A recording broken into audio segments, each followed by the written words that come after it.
Welcome, everyone. This is Pilot News, and you're listening to LOTRO Players News, where we take a look at latest LOTRO and hear LOTRO players. And this week, I'm joined by Krister.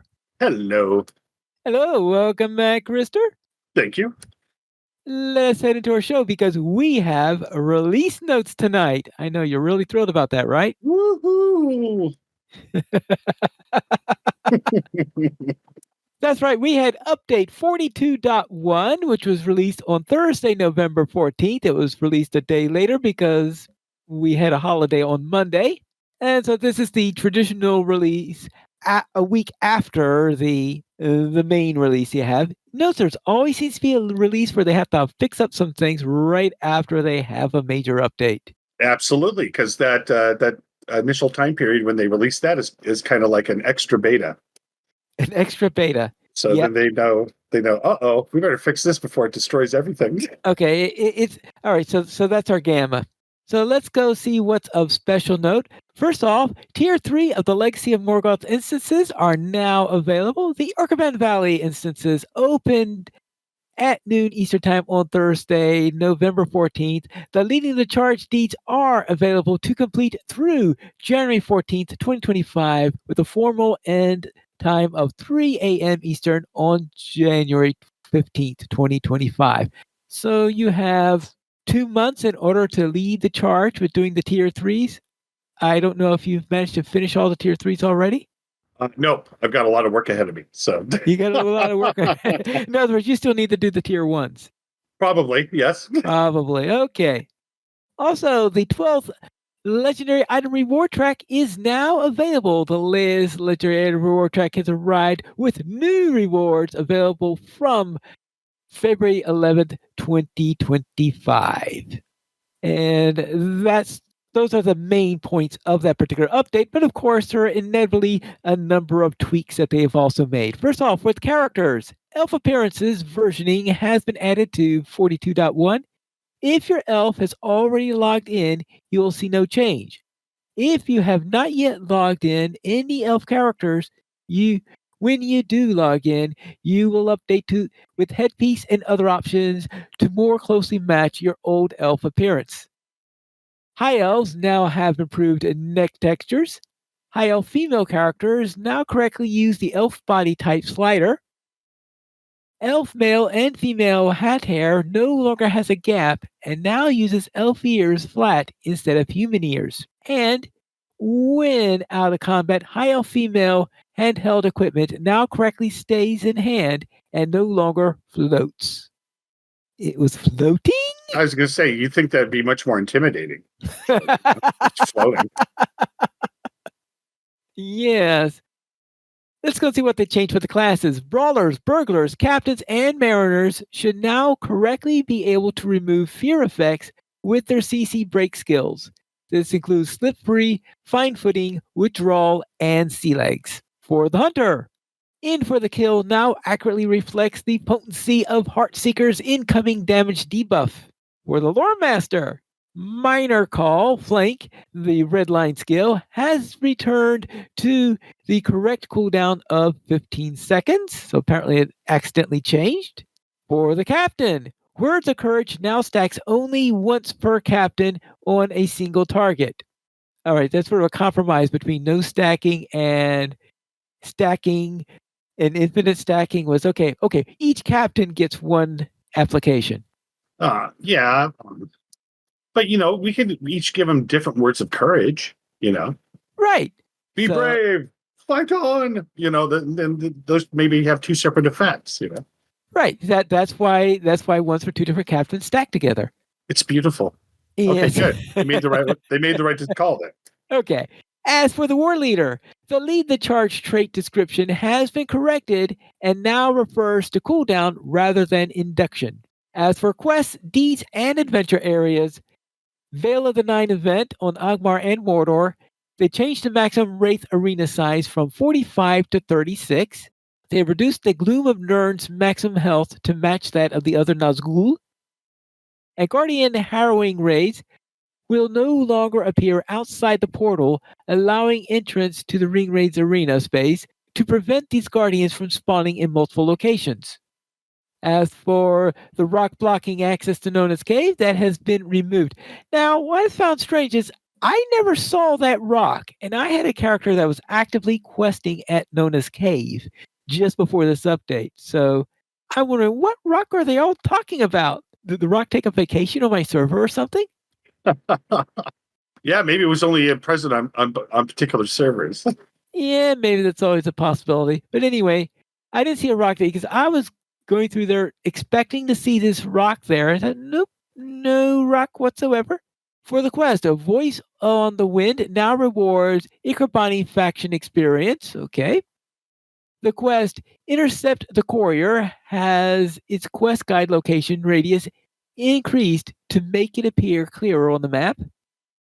The instance version for the quest across the Ecobond now has a level 150 associated with it, which makes sense since everything else in the area is a level 150. The quest Respite at Shoneth now grants Kintai faction experience. Yes, that makes sense. The counter for the total number of Mordecai to eliminate in the quest in the Flowers of the Floodplain now correctly reflects the 12 eliminations needed to advance when announcing the number of kills. Floating objects in Ekerbound Valley have been grounded. Thank you. I did notice a number of floating objects as I was going around in the area. I Okay, suppose. well, I just want to point something out. I think we Yeah. should be concerned. Why? So the elfin the elven women have the floating things that are taken away from them, Right. and I have regions that had floating things that are being taken away from them. Yeah. What is this war that Standing Stone has launched against floaty things? Well, because they're a standing stone, and stones famously don't float. Oh, you know what? That is just crazy enough to make complete sense to me. You're right.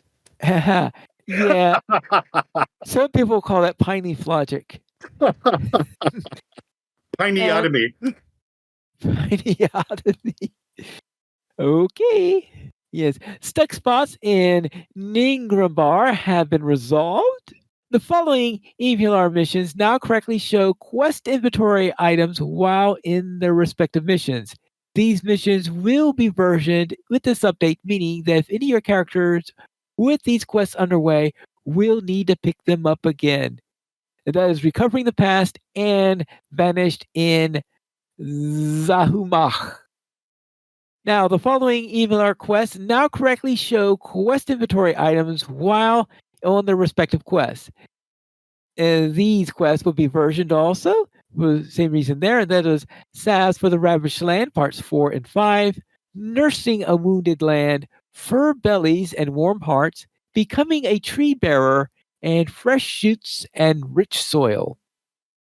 I don't think I have seen any of those quests, so I guess they must be in the third area or something like that, to the area I'm just about to enter. As for items and rewards, Season 12 of the Legendary Item Rewards track was launched on November 14th at 10 a.m. And that's much to say on that. And of course, that will continue on for about the next 3 months. The Minstrel and Mariner instruments available from Instance Cluster Barter are now available at level 525. The legendary quality set item rings, bracelets, and earrings available for Instance Clusters Barter no longer have a disenchant value. The legendary quality set item rings, bracelets, and earrings available from Instances Clusters Barter are now bound to account, not character, but can only be equipped in one equipment slot. This means that you cannot equip a pair of identical legendary rings, earrings, or bracelets at the same time. But what if I want to? Too bad. All weapons dropped in the instance cluster now do not do non-common damage, Westernist, Balerian, or Ancient Dwarf. All bows dropping in instance clusters now correctly disenchant into embers. Several armor rewards for Icarbine instances now have the appropriate essence slots that they were originally missing. The Icarbine Valley instance reward vendor now has music boxes available featuring music from the Icarbine Valley instance cluster. And class barter vendors at the fishing village of Bejum Macha have been re-enabled and will now barter class items, bows, and instruments relating to the new Ikerband instance cluster. These items now require 3 of each of the relevant barter item to account for the higher than intended drop rate. And the cost of the sand-worn copper tokens for this item remains unchanged. All right, and that's it for the items and rewards. So let's go into instances. For tools, Zakana, the Well of Forgetting instance, fixed an issue where the Hands of Forgetting did not always reappear properly on the player reset. Fix an So they issue. so would you say they forgot? Oh yeah, lots of things were forgotten here. Fix an issue where players were not released from combat in the final stage of Mughbahora boss fight. Fix an issue where the Mughbahora did not always respawn in the initial area of the player reset. Broadcast to pull the lever in the Bahaj the unmindful boss fight. Now stop when Bahadring is defeated, and Bahadring's player's blessing no longer do a small amount of damage to the player. Bahadring is probably the strangest instance boss I've ever heard of, giving you both nasty stuff and blessings at the same time. Well, that sounds like any taxi driver in New York City. It's been a few years since I've rode a taxi in New York City. Nirgambar, the Restless Tomb. Cursed Nirgambar spirits are now immune to fellowship maneuvers. Cursed Nirgambar spirits no longer erroneously knock players back before completing their inductions. Cursed Nirgambar spirits now induct for longer on lower tiers. Cavernous Shout can now be interrupted on tier 2, but not tier 3. Fallen Nirgambar spirit auras of death now deal more damage. They want to earn that name, Auras of Death, apparently. The deeds for completing Tier 1 or Tier 2 of the Sunken Labyrinth instance will now complete after defeating Muzkash and no longer requires the players to follow the NPC for completion. Thank you. Not that I think I've ever actually finished that instance. The Kostlin of Barad Gularan now drops only one key, and it is destroyed upon leaving the instance. And that's it for instances. For miscellaneous, fixed an issue where the chat window was not correctly checking its opacity option on login. So that means it's always going to the default opacity. So when people are telling me about the troubles they're having with the opacity, I was like, oh, what are you talking about? I don't remember anything like that. It was because mine was set to the default, or either that, or I just didn't notice it when it changed, so it wasn't different enough. Yeah, I wonder. That's so funny. I wonder how. Because it would drive some people crazy, and some people just wouldn't even recognize that it changed. You know, Some people wouldn't recognize the change, and some people would be driven crazy by it. So obviously, the ones who were being driven crazy ones were the ones who were complaining. exactly. Yes. There are also some known issues. Due to a bug preventing completion, the Battle of Hootbald has been locked. This quest will be fixed and reopened in a future patch. Okay, well, it's probably just as well that the character that just finished Western Roadhana mine didn't do Hootbald. One of the chests for the treasure secret of Urash Dar deed is currently inaccessible, preventing some deed completion. Sealed and rotated quick slot bars are not displaying properly when relogging into the game client. High elves cannot enter Grobo's house for the quest Grobo's request due to a height issue. I guess they're too high. And the session play for Book 7, Chapter 2, the point of decision is not working. Players can choose to do the shortened account version of the session to advance the quest. Oh, but I think, isn't the point of decision some people's favorite session play? Because that's the one where you get to play Samwise, right? That is, yeah. All right. That is it for the release notes for update 42.1. Oh, we made it. But Oh, last week, I said that I was postponing the monster play part of the release notes until this week. So therefore, it's time for some monster PvMP at Moore's release notes from update 42, where they fixed a bug with the radar where players and monster players would be labeled as a warband instead of a glory seeker. Oops. yeah. I actually probably didn't mean all that much because warbands can't be in the Moors anyway, so I suppose they hopefully figured out that if something was called a warband, then it was a glory seeker. Or have they added warbands to the Moors at some point and I didn't know about it? Maybe. I'm not sure. Okay, I'll assume then no. The armies of the Cold Fells and Mount Graham have both been called upon some of their allies to strengthen the area immediately outside the main bases. Wonder what that means, actually. That means It's far more dangerous, basically. it's far more. I think it means it's far more dangerous to attack the enemy camps. I have a feeling that people were probably doing things like camping just outside of the bases and stuff like that. So maybe they added extra archers and the like to discourage it. At least that's going to be my guess at the moment. Effects which confer immunity to slows should now work more reliably. Monster play ratings from items and traits that have been increased from level 515 to item level 520 equivalent values. Audacity incoming damage buff for both free peoples and monster players has been increased from times 0.55 to times 0.5. This means that you will take approximately 10% less damage than before. I know this. Incoming dash buff. Audacity incoming dash buff for free people's monster play has been increased from times 0.55 to 0.5. All right. It says increased, but it sounds like a decrease. That's what I was just about to ask you. It's like, wait, huh? Wait a sec. Okay. Well, it has been changed from 0.55 to 0.5. All right. Maybe that means negative 0.55 or I don't know because it's a buff and it's a lower buff now, so you're take never mind. Monster player DPS But monster player DPS has been increased approximately by 4.5%. Okay. Okay. Chest and Grandfoot and Galadriel should now correctly reward you only with items relevant to your side of the war.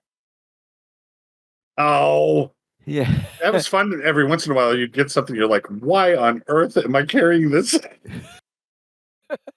Like human blood. I can't remember what the one I got was, but it was just like, Okay. This sounds like something that for a mortal or magical rite or something like that. yeah, exactly. It would be an heirloom, nothing that we would like, be like framed on our wall as part of our adventure that we could talk about with our grandkids. I wouldn't be actively carrying it. Yes. Chests of the first marshal and second marshal have been deprecated. If you happen to have any of those keys, they can be exchanged at Quartermaster Ash for a portion of their original token valor cost. The quest Valorous is now a daily quest. After completing the quest for the day, you may barter for more keys at an increased cost. Now, for the Orc Reaver, reduced Thrash Tier 3 damage by 25%, increased Jagged Wound dot damage by 50%, increased Mutilation dot damage by 60%.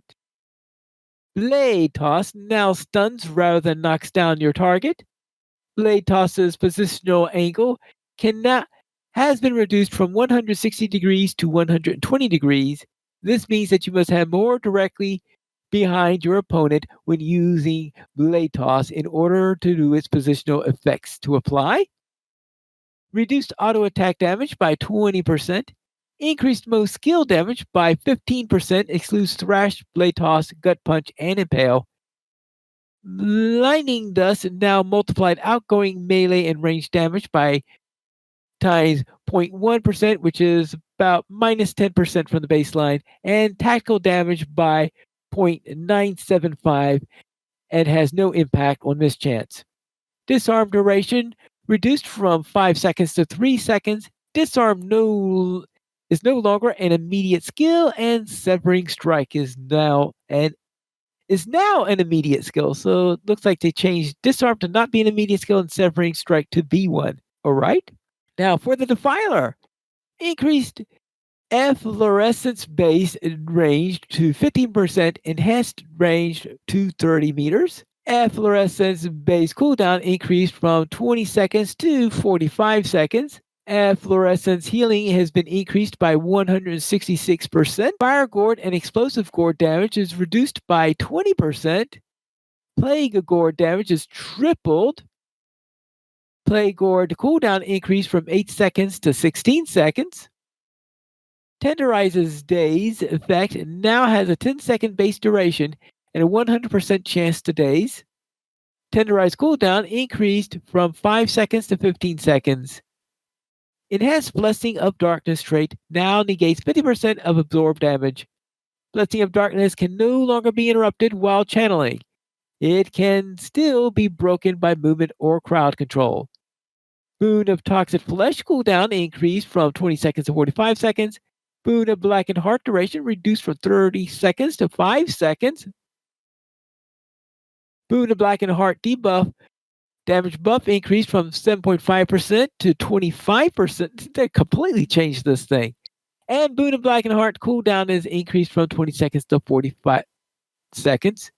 Frugal Cursing now reduces Boon of and curse cooldowns by 5%. A new trait, Ancient Boons causes your boons to apply more potent buff for a first 5 seconds. A new skill, Incur Shouter. Efflorescence becomes Miasma, a long induction skill that deals damage to enemies within 10 meters of the defiler.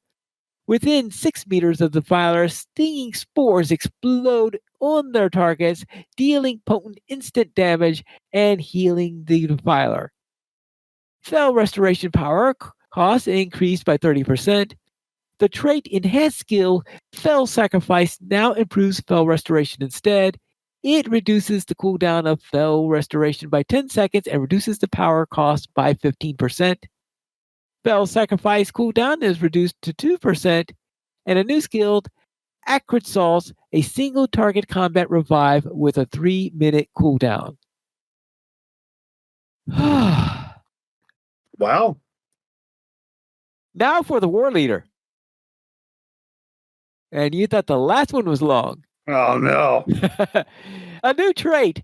Clinging Fear causes your shouts to have a 30% chance to apply Clinging Fear to your target.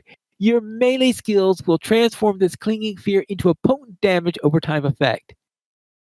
Quitters Never Win cooldown reduced from 3 minutes to 60 seconds. And Quitters Never Win active CD reduction from Quit Whining and Crack the Whip reduced from minus 10 seconds to minus 2 seconds. Get a Grip healing increased. Several area of effect heals now apply only to the Warband, a 6-player group of the skills target. Oh, a Warband is the equivalent of a fellowship for the monster players. Okay. So now I can see why they're concerned about that thing about the mislabeling of the Glory Seekers. Okay. I had forgotten that you call a 6-player group a warband. Boy, that would be kind of clever tactics if you think about it by the monster players, because it'd be like panic across the border. There's warbands advancing everywhere. Just a bunch of little orcs out having a picnic or something, An orc out picking flowers. Glory-seeking orcs picking flowers. Yes. This does reduce the several area effect heals now apply only to the warband. Right. This does reduce the area of effect out of group healing considerably, but also gives you much greater control over who is healed by these group heal skills within the groups. On Your Feet now revives only 3 targets and is now a targeted skill with 20-meter range. It will revive up to 3 targets in a 10-meter radius around your selection. All melee skills now cost no power and restore some power when used. Power cost increased moderately for healing skills and some shouts. Add several new skills here. Skull Slackers, out of combat revive, 30-meter range, 3-second cooldown. White Hot Whip, which is a brawler version of Crack the Whip, is a 10-meter range melee skill. Condemned, brawler version of On Your Feet, is a targeted and potent debuff. Cleave, commander version of Cleave, heals the fellowship for each target hit. And Petty Criticism is a weak instant healing skill in commander stance and a weak low cooldown shout of brawler stance. Okay, they have a stance called brawler. I was wondering, what is this all about brawlers in here? And Scorn is a more potent single target heal with a short induction and a moderately damaged shout in brawler stance. Warforged Uruk sets incoming damage to 10% and tears up another defensive buff if you continue to be targeting while active. And Marching Orders applies a tiered corruption, which is either defensive or offensive depending on your current stance. And Roaring Crushing Shield heals self and debuffs enemies in Commander, buffs offense in Brawler. And a new brawler skill is Mobilize. Ambush grants you Warband plus 20% speed and critical chance. This effect is removed upon being hit by an attacker. Lots. What do they do? Add an entire tree for them or something? Well, I wonder if they're just taking a really serious look at PvMP overall and trying to do a real big rebalance here of. Well, that was the intent, is for a rebalance thing in here, but it looks like the war leader got most of the changes in there. That's sort of like is on the level of some of the changes they've done to the uh, for the Freep side on many of their characters. Well, and that's what I'm curious about is that, and the person comes to me to think about what are the most frequently played classes in Monster Play, and is this an attempt to either enhance something that should be working better, or that is an attempt to attract people to play it again by kind of reorienting it to where it sounded like the Defiler had a lot of. Yeah, the Filer also had a lot of changes, but I think most of theirs were adjustments. I mean, there were a couple of new skills, but certainly not on the level of what you had for the War Leader. True. Yeah, so that's what I'm curious. Of course, and I think this is what you're alluding at. This is the one with the biggest changes out of all of them. Right. So maybe the other overhauls aren't as extreme with the other classes. Yeah. Mobilize speed buff now gives plus 40% speed for 10 seconds. Imposing Presence now heals 7.5% of the maximum morale of effective allies when cast. And Banners of Terror and Horror are now usable in combat by default and now last for 30 seconds and now share a 2-minute cooldown. And the Banners of Terror and Horror also now apply a more potent effect lasting 10 seconds to enemies around the War Leader. And they now deal 7.5% damage to nearby enemies and 5% morale damage to nearby players. Okay, right? And Command Post and Point Defense no longer have inductions. Command Post and Point Defense also now last for 45 seconds and share a 2-minute 30-second cooldown, and now apply a more potent effect lasting 10 seconds to group members around the War Leader. Aura of Command buff now improves all damage types by 20%, previously buffed melee damage by 25%. The trait Lead the Charge now reduces all banner skill cooldowns by 30 seconds. Known issue, this currently displays in-game as minus 30-second inductions rather than cooldowns. And that's it for the PvMP changes for Update 42. That wasn't too bad. Yeah. Note that there are no changes for the Spider or for the Warg. Why not? No idea. Maybe Well, they were too stealthy to be noticed. maybe they were just perfect as they were. Yes. We'll have to ask Stans about the spider. So Um, I'm not going to ask her about spiders right now. And as I've said before, the 12th legendary item reward track has arrived. And we've had a third episode of We Have a Cave Troll, which is a look into the development on the Lord of the Rings Online. So I believe that's Scenario and Orion who have that show. Well, watch the episode and you'll see who is doing that particular one. And that's it for game news. So let's go into store sales. Krister, what's on sale this week? well, we are there and back again. The Sublime Patrons Coffer back at a 20% discount until November 17th. You can read more of that on LOTRO.com. Known across the land, get 25% off 2,000 Virtue Acceleration, 5,000 Enhanced Reputation Supply, 100% Mark Acquisition boosts, and that's through November 21st. And the weekly coupon is a free skill and Slayer D boost. The coupon code is Melon, he said, and that is MELLONHESAID, and that is through November 21st as well. I would have thought it would have been more appropriate to do that for a reputation boost instead of a skill and slayer boost. Exactly. You shout that out in celebration of Yeah, because when you Melon. reach friend status,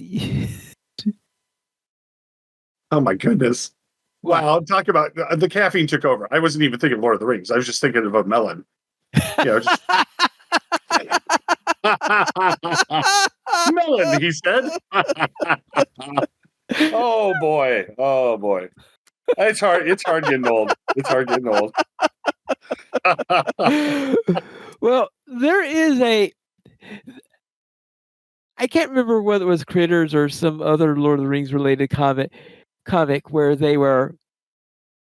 someone was trying to figure out where this hobbit was in Rivendell and was wondering where all the melons were that the elves were constantly talking about. Oh, that makes me feel better. That does make me feel better. Oh, that's hilarious. Okay. Melon, he said. Yes.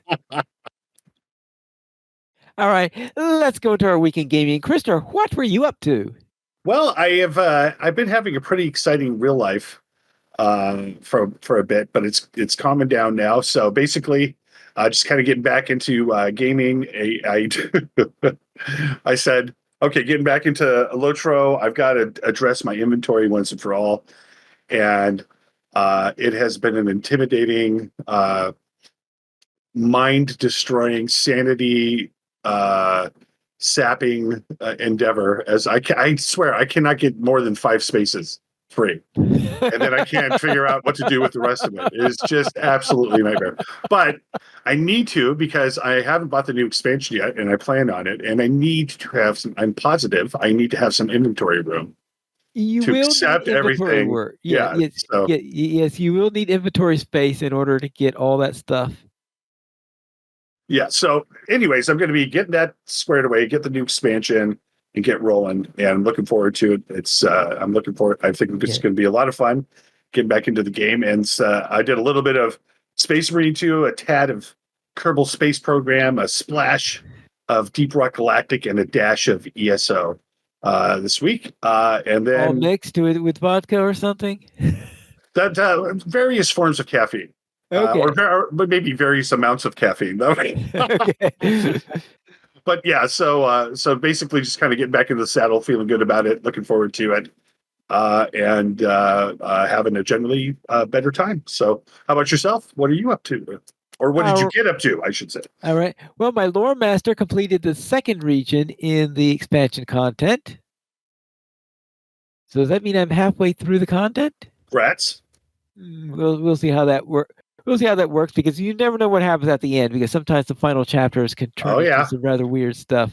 yeah. That's how the reputation worked for me. When I thought I'd achieved the final like super reputation in crafting, and then when it transitioned, I realized there's an entire other level, and I had to do twice the work that that I'd just done to get there. So yeah, I would imagine they might throw us a curveball. So Yeah, we'll have to see what happens on that. And my warden reached Iridir, which is the first of the regions. That's the first town that you have that has anything significant in it. And I started my questing there on my warden. And my junior lore master reached Edoras. That means it's going from Wildermore into Edoras. So that means I'm getting ready to start the Helm's Deep content. Whee! would you consider him not a junior lore master after that? Because that'll be pretty.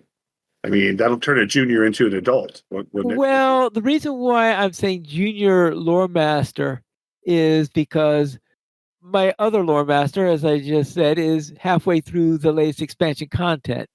I bet you junior's going to start to resent that. Well, my junior lore master can just get up to level cap. Oh, we'll see. Don't hold your breath. Yes. We do not have any emails this week, but if you'd like to send one, you could send it to podcast@LOTROplayers.com. The Players Alliance has 2 shows on Saturdays at 8:30 p.m. US Central Time. We record a LOTRO Players News and re-record DDO Players News when DRAC is available.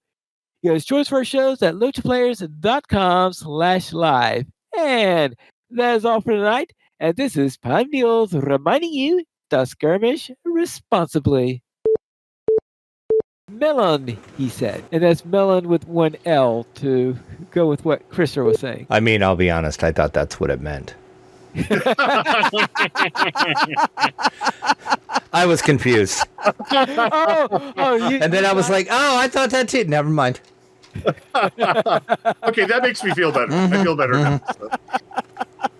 No worries there. I just thought it was an odd, just of all the battle cries to give before you go into battle. Yeah. Melon!